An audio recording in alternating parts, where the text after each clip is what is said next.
The cost of repeat offenders, an invisible world with a clear impact on taxpayers. Because while the inmates pay the price for the crime, you're footing the bill. And nationally, more than 4 out of 10 inmates return to prison within 3 years of their release.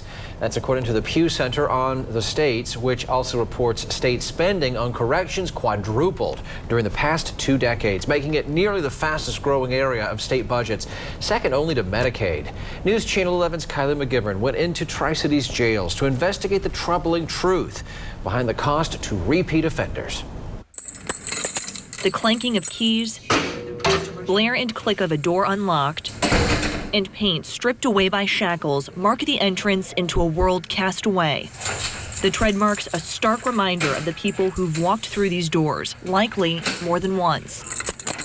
Nearly half of Tennessee inmates end up right back behind bars within 3 years after their arrest. That has led to a staggering rate of repeat offenders within our local jails. For every 60 people in Carter County, one of those we're going to deal with multiple times. If we took away repeat offenders, we would not need a 300-plus bed jail. Based on the jail's current recidivism rate, they wouldn't even need 30. In Carter County last year, 75% of inmates turned around and committed another crime. Right now, that number has grown to 91% of inmates being repeat offenders. And consider this, that number is based on how many offenders return within the first year alone. It's disturbing. Over in Sullivan County, it's like a revolving door. They just keep coming back. Lies the highest jail population in Tennessee east of Knoxville. Though the sheriff's office doesn't have a specific system set up to track recidivism, for Sheriff Wayne Anderson, memory serves him well. The 3 that I'm looking at right now is Debbie Jenkins, Ricky Jenkins, and Chester Chapin.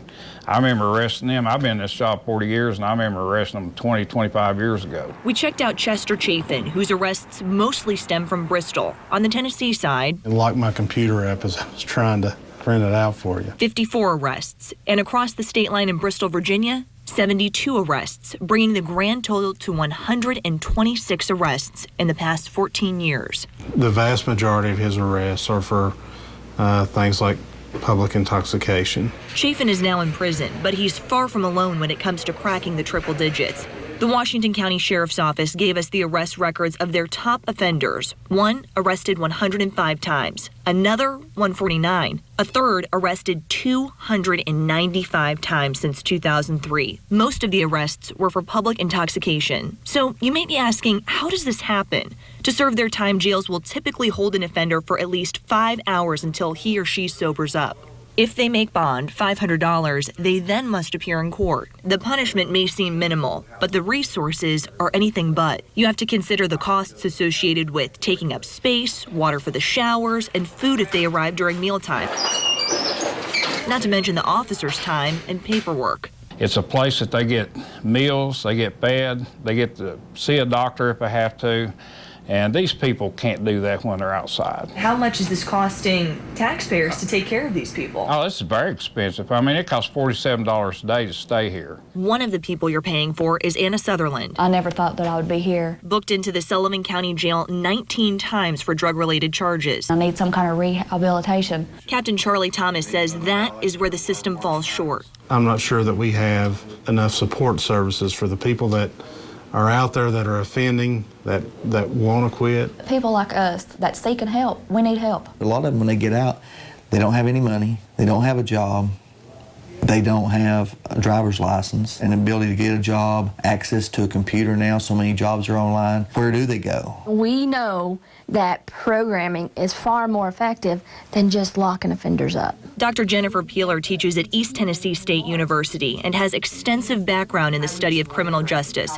Based on research and experience, she knows what a successful program takes. Your key stakeholders, it takes a little bit of money. It takes people who are, the staff who are trained.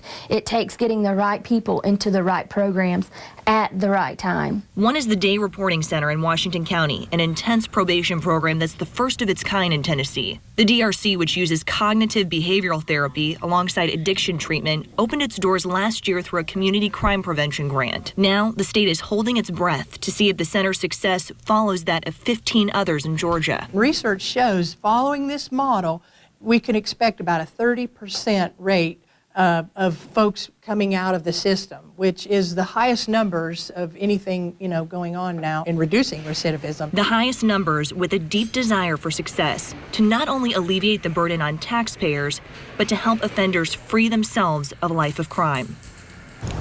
And we do want to acknowledge tonight that there are numerous different programs to help inmates and offenders across the Tri-Cities that assist with rehabilitation in different ways. The Day Reporting Center is, again, just the first of its kind in the state. And I am just blown away by the demand that is certainly there. Absolutely. For this recidivism problem. It really, even we were surprised to find some of the numbers that we did. And actually, according to the Department of Correction, when you break up West, Middle, and East Tennessee had the highest number of inmate admissions last year of all those regions. East Tennessee the highest.